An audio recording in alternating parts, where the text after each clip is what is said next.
झकास हम अपना क्लास में लइका करेलो समार बैठे खाती पास में बाबू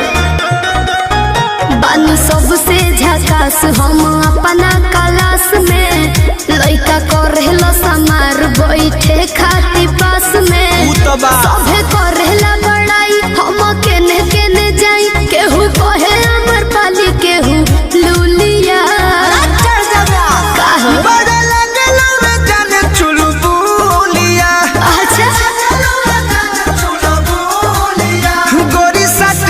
पढ़े जब जानू स्कूलिया पढ़े जब जानू स्कूलिया अरे चुप रहो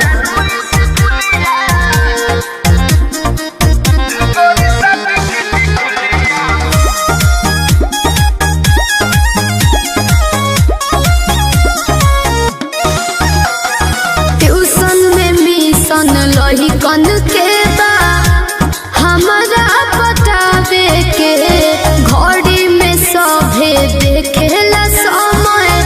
हमारा जाए आवे के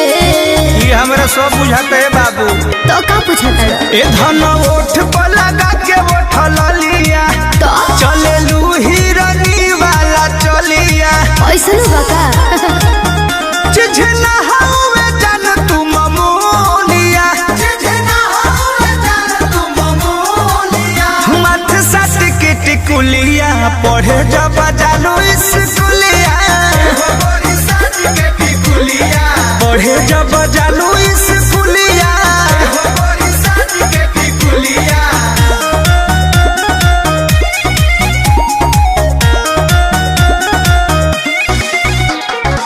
म्यूजिक बाय आर्या शर्मा अरे फेरा में हमारा लागल बाड़े और मध विशाल हो सोनू सुधा कर डेरा पर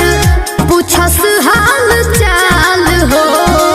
पप्पू पिंटू लागल बड़े बाबू तो का करी बाए कह के निकल जालू हंस के जीवी रह जाला भीतर तरस के